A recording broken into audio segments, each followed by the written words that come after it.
Hello, everybody. Good to see you. My name's Daniel. I'm on staff here at the school. I work in marketing, and today I'm joined by Chris, Kayler. My friend, how you doing today? I'm doing well. How are you? I'm doing well. We're going to talk a little bit about music and people who are coming to Briarcrest to study music and worship and all the things in between. But maybe first, if you could introduce yourself a little bit, tell us how you came to Briarcrest, and then also a little of the story of like how you became the musician you are. And then from there, how you knew you want to teach that to the masses. All right. So yeah, my coming to Briarcrest, I'm a Winnipeg boy originally. Don't hold that against me, all you Saskatchewanians. I'm born in Winnipeg, and a number of the people that were on staff at the church that I grew up at were Briarcrest grads. So my young adults pastor, youth pastor, worship pastor were all at one point grads of Briarcrest. So I had this idea of it being a reputable place that educated capable ministry leaders. And when I got a little bit older, some of the friends that I made were recent grads or current students, and I just always appreciated how they lived their faith, were as people, and talked about the Bible. So that was keeping Briarcrest on my mind. And when I was just about finishing doctoral school, I had made a connection with Ron DeJager, one of my colleagues here in the music department, and he said there was an opening for music prof. So that was timely that my schooling ended at the time that there was a position opening here. So that was really lucky for me. And so I interviewed for the position right as I was finishing up all the things that happened at the end of a doctoral degree, and moved here with my wife in the summer of 2017. So I am nearly 10 years in to here, so time flies. Yeah, so that's my getting to Briarcrest here. You were asking me also about how I became the musician I was. So I Well, was how does someone like go from being a casual music, like I grew up playing guitar and I grew up right, playing on music teams and things, but like I didn't know you could get a doctoral degree right, in music. So like yeah, how do you decide like this is where I'm going to go? And then how do you decide like no, I'm going to shoot for a doctorate? right. So yeah, uh, when you hear the word doctoral degree in music, it actually means two different things. So most people have a PhD, would have it in something, like history, theology, English. There are PhD degrees in music like that, but that would be in the realm of music history or music theory. So that's when you're still doing your research, you're writing and dealing a lot with written sources. That's the PhD side of things. What I have is a performance degree, which is given different names depending on what kind of school you go to. The one I have is a DMA, a Doctor of Musical Arts. There's also DM or DMUS, which basically all means the same thing, and it's a performance-oriented degree. So there would still be a classroom component where you're in lectures, still doing writing and research, but there's either a significant or almost entirely a music performance element. So the school that I went to, I was attracted to it because it was a pretty equal emphasis on both, so I had to take 20-ish courses over the course of my years, and then also did 5 recitals. 5? 4. Ha! Time flies. 4 recitals that each were an hour long, and Is it like 25% of your mark, like each one, or they were all pass-fail. okay? And so my I guess to come back to how did I become this kind of musician, I'm a bit of an unusual case. Most people think when they hear of solo pianists, they think of, concert halls, concertos, that kind of a thing, which has been part of my life. But what I'm called, people don't know what to call me. Some people call me an accompanist, which is a pianist that works with and alongside other people. So I've worked with every instrument in the orchestra, every voice type, along with various ensembles, and so that's me playing with other people while still playing the piano. Um, and some people call it collaborative piano because it suggests a little bit more of what I do rather than just being by myself on a stage and doing a really significant thing, which is still solo piano. But then for me, I also figure out how do I match this kind of instrument? How do I adapt what I'm doing to what this player is? And for my own training too, how do I speak all the languages that the singers are singing? So that's a big component of my particular training. So the way I got into that is actually my childhood piano teacher insisted that all of her students be involved in duets.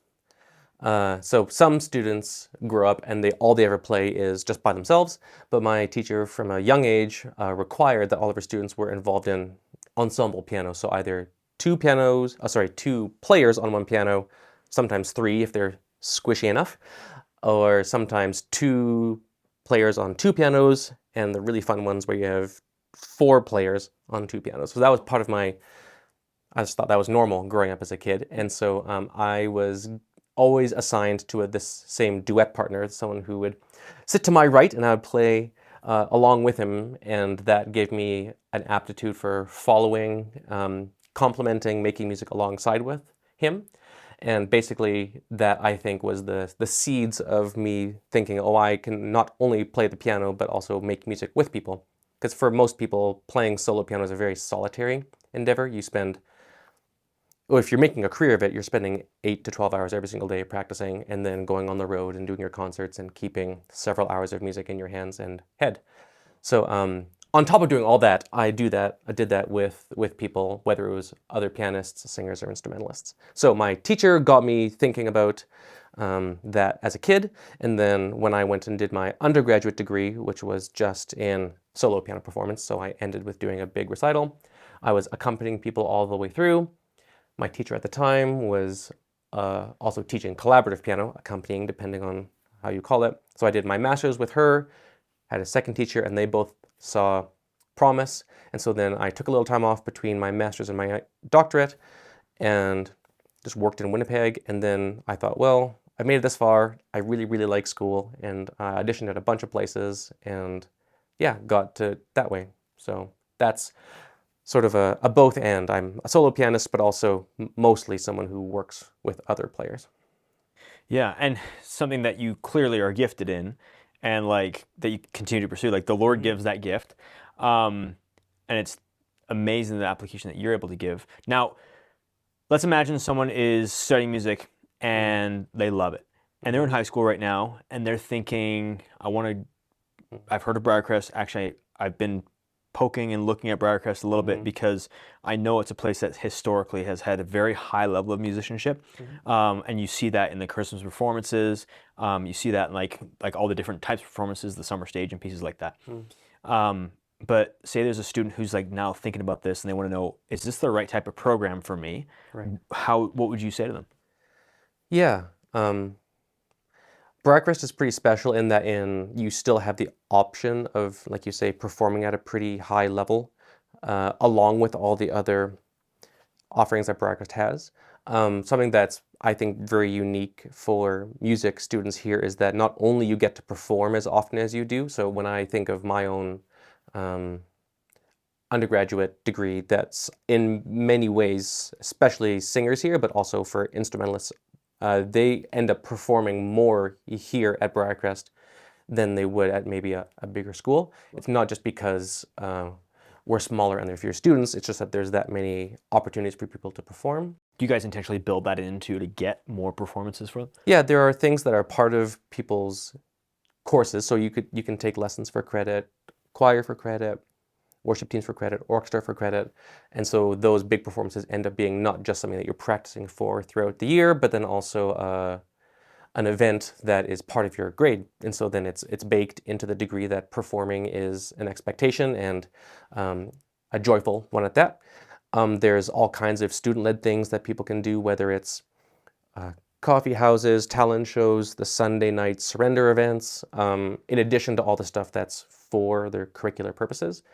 And then other people end up doing things in Moose Jaw, in Regina, in their hometowns too. So it all sort of feeds together. So if someone's interested in learning a lot about music, the practical side of it, the applied side of it, learning how to make a go of it as a young professional, how to make money with it as a teacher, as a performer, then this would be the place for them. Yeah. And what are some other careers that, I mean, this is something we get here all the time. Like parents send their kid to school and they're like, but what kind of job can they get? Yeah. Obviously, you can go the route you did, which is pursue it as far as you can, you know, on a technical, on a, you know, like I want to say like on a theological level, but on music theory level, that's where I'm trying to go, Right. right? Like taking it as, okay, now you're an expert in this field and you can teach at a college or teach at a university. Right. But what have been some other applications and maybe some surprising applications that people have used their music degrees for? Yeah. I know I kind of won the lottery in a way that that I get to teach at this level with this breadth is really, really special. So I'm so grateful for that chance. And I think I always thought this was what I was going to do. I just had no idea how astronomically unlikely that was going to be. Um, there are still options and opportunities for that, but it's a hard slog, and it's a very driven, high performance thing to do. So if that floats your boat, then that's absolutely a thing you can do. I think not because maybe just because I'm just not aware of what grads can do from other programs at Briarcrest, but knowing what it was like for me, that in the midst of my undergraduate degree, I could start making money already as a teacher and performer. So for me as an accompanist, collaborative pianist, I was able to play with certain of my friends as they were preparing for their own recitals or singing in festivals. I started teaching piano lessons right away, young kids, older kids, and making that part of my putting my learning to immediate practical use. And there are people I know that are actually, even right now at Briarcrest, are kind of paying their way through school by teaching piano lessons. It's quite a thing. And they can do that forever. Like you can literally just out of your house have kids come over and learn piano from you. And Yeah, I mean, I've been teaching lessons out of my own home. Sometimes I've traveled to kids' homes. Sometimes there's a institution or a school where everyone comes there, and then you sort of sit in a room and students come to you. Yeah, and then there's also just the various performing opportunities that any city would have for you. Like I grew up in Winnipeg, and so I know what it's like for bands and choirs and instruments and singers and all those things. And every place has its own performing life and that you can get plugged into really easily. So yeah, even in the midst of your training here, you can be already setting towards the career. If you were to become a teacher, having a career as a teacher, you could work at that there. Make it your lifelong vocation, income, living, whatever it happens to be, because I also feel that one of the things I want to help music students here at Briarcrest realize is all the things I didn't know when I was young. Like I had such a small like success looks like this. Like it's you're a prof at a college, and anything less than that is just like unimaginable. But when it comes to promoting yourself as a performer, composer, arranger, producer, like there's just the world is so much bigger here, and Briarcrest has options to explore all of those venues here. As a faithful member of a church, like any church would be delighted to have the kind of training and experience that a student would have come through here. That would maybe more likely be like a volunteer thing rather than a paid thing, but worship pastors all over the country have our training here, and so it works in a vocational ministry sense. People who are performing and teaching, yeah, those are a few of the things that would come to my mind. does that self-promotion, like, is that I imagine that's a hard thing. Like my dad does musician or does Mm. music, like he's worship pastor for years, and he hates that. Like when he just Right, released like an acoustic hymn album. He's like, I right, hate the self-promotion. right. Like, is that something that students just have to learn to do? It's like you're trying to like promote the craft. Yeah, I mean it's promoting your craft, but it's also promoting your. This sounds very Yeah. pragmatic in a way, but it's promoting your product, Right. and then believing that what you have is worth people's attention and money. Yep. Which it's funny because I think that as a young student, maybe even especially as a Christian, it's like, oh, just because you love this, you should do this because you do it for the love of it. But it is a hard thing to realize that I can and should be um, reasonably asking for people for their attention, for their pay, because it feels a little bit immodest at times to promote yourself like that. Yeah. So and it also depends on what kind of field you're in. Like I've been associated with institutions for most of my work. So I'm working for a university, working for a piano teaching house, Yeah. and then now playing with the symphony. Like there's a lot of that work that I don't have to do because they have full-time marketers or promoters or web presence that I don't have to do. So that's something that I'm still growing in as well. But yeah, it is a definite thing that lots of people have to make a hustle of their own growth. Yeah. Yeah. What is it like playing as part of a symphony? Because you do stuff Yeah. with Regina, like Yeah. with the RSO. Yeah. What's that experience been like? Again, I'm just so lucky. Like there are not that many people that get to do what I do in this way. Like most of us, when we take our piano training, don't expect that we would play in a group that big. I mean, mostly we would think, oh, am I the soloist at the front of the stage and doing all the flashy, amazing stuff? So for me, what I am, I'm not the person that's playing the concertos. I'm not playing Beethoven's Emperor or Rhapsody in Blue in front of the group yet. But what I'm mostly doing is playing the keyboard parts within the group. So when it's Handel's Messiah, then I play a little organ. If it's Bach, then I play a harpsichord. If it's, I played a disco show a little while ago, so then I'm playing ABBA and those sorts of things on the piano. I played a pops show where I was playing an organ sound, so I was playing Proud Mary and doing all the ridiculous organ slides and all that. I play the Celeste sometimes, so the if you know that piece from Nutcracker, the Dance of the Sugar Plum Fairy, that sort of sparkling ethereal instrument, I get to play that as well. And one of the more crazy things I've done was playing the synthesizer part along with movie soundtracks. And so then I have to follow a conductor who's following the movie, who's following a timing track, and then I'm changing sounds as I go. What movie And was that one for? I've already played Harry Potter 1 and 2. We have Home Alone coming up and Lion King coming up. So it's a lot of fun to be able to, well, actually, I didn't grow up with Harry Potter as part of my childhood, but it's really cool to be part of that. And then it's the biggest orchestra. Like I think there were 120 people on stage playing that. And then the whole audience is just, they know it, they love it, they expect it, which was actually a good challenge to have because the really famous do do do do do do do, that's in my part, and I thought, oh, not only do I have to get these notes right, like if I make any mistakes, I'm gonna ruin someone's childhood right here. So that was a big payoff, even though it's slow-ish and not terribly challenging, at least at the beginning. That was a big adrenaline rush to sort of realize, oh, everyone knows what's coming. And it's so simple. You have to, yeah. It's so famous, so iconic, yeah. Yeah. What is one of the biggest misconceptions of the music program at Briarcrest? I guess who's misconceived? Open-ended question. Yeah, sure. To somewhat restate something I already said is that, first of all, in terms of both quality and quantity, the amount of performing that you get to do here far outstrips what you can do at bigger schools. That you can perform for big appreciative audiences while you're here at a very high level. You can perform alongside local professionals. Something else that's a little bit special about Briarcrest is that we faculty often perform along with our students, and so then we not only talk the talk, we get to walk the walk, so to speak, literally alongside people.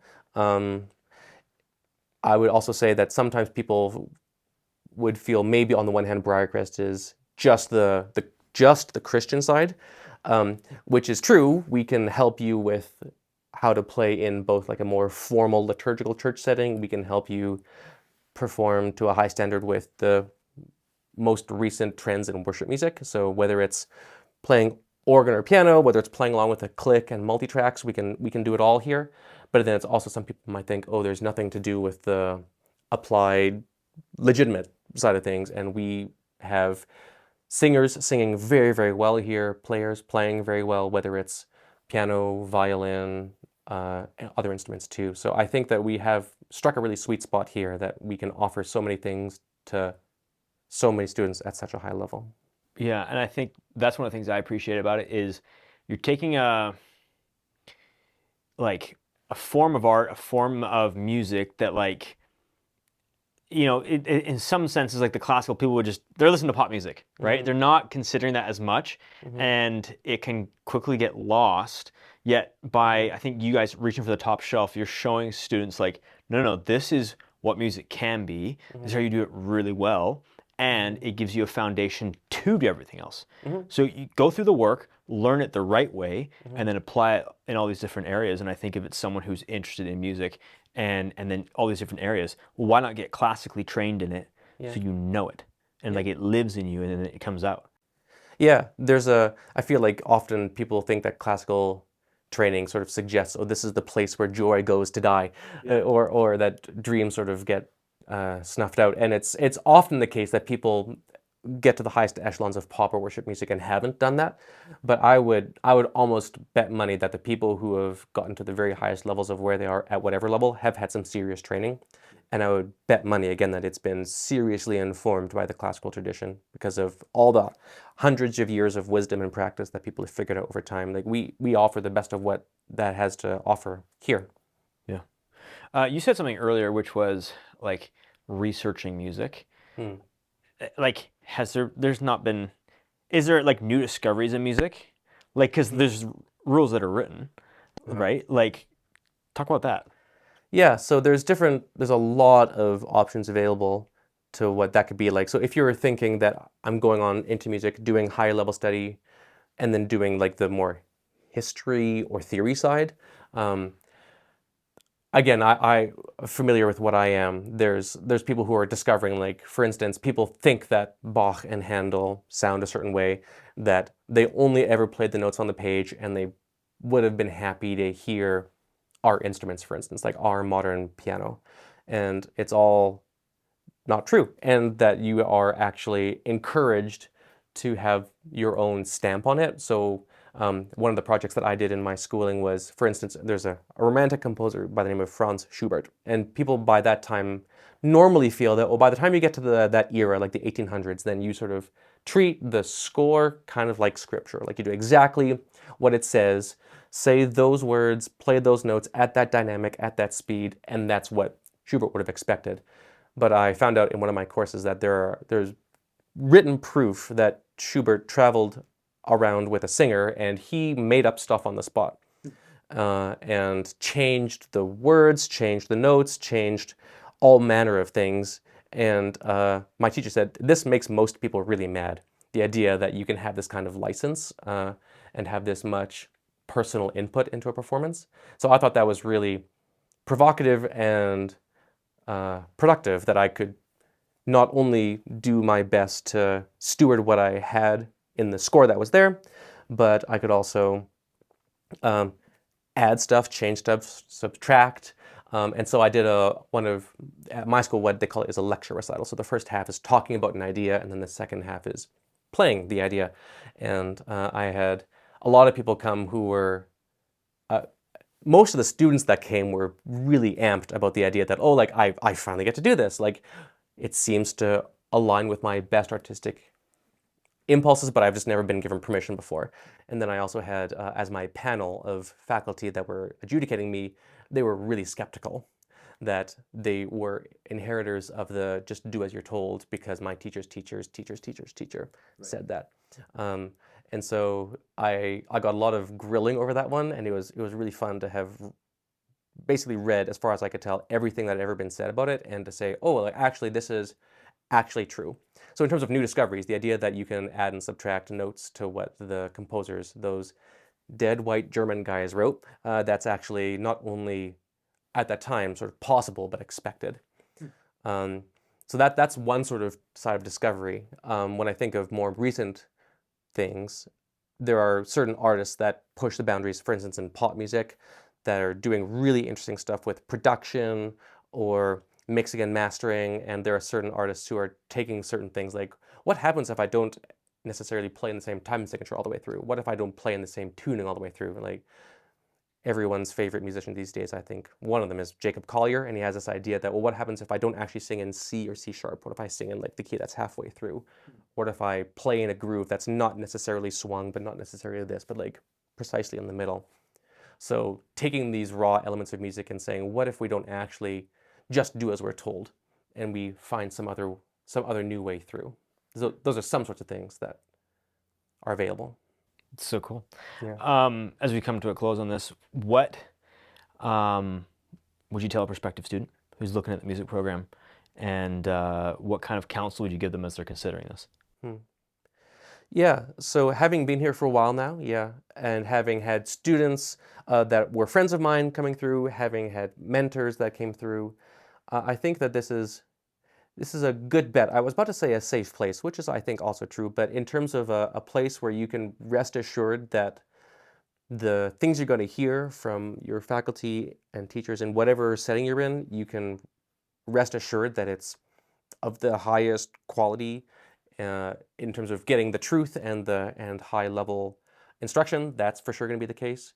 For music or people interested in worship arts, that you would have a chance here to really pour into your own craft. My colleagues and I often talk about how this is one of the few times in your life where it's like really encouraged and expected for you to practice and think about these things, because when you often get into the demands of a job week in, week out, whether it's ministry or classical performance, you just got to make it work and you just got to have a put out your best product. And so this is a chance to really work on that, to have the support of high level instruction and teachers that know what they're doing and tell you how to get better at what you're doing, what you love already and are good at already, or are not yet good at and want to get better at. This is a place where you can expect both high support and high results. And that's not always the case at other schools. In terms of having a chance to figure out what it means to be a classical musician or a worship musician in this day and age, that people who are honestly making a go of it are the ones who are helping you figure out your own path, and not necessarily saying, oh, you have to be doing exactly my steps and doing it the way that I did, but to see, oh, there's a multiplicity of options. There's a lot of options as a performer, as a student, to get better at music, to continue developing your craft, whether you do it vocationally or not, just as a side hustle or totally volunteer. There's space for all of that, and that you'll be surrounded by students who are figuring out at the same time as you, doing it with their own skills and insights, and there's such value to having friends in the trenches along with you, and that they're interested in finding out the truth from God's word, seeing how his beauty is revealed in all the wonderful ways that we get to explore here, and that it just gets better and better. Awesome. Well, thank you, Chris, It's a and pleasure. looking forward to seeing how the program grows. Me too.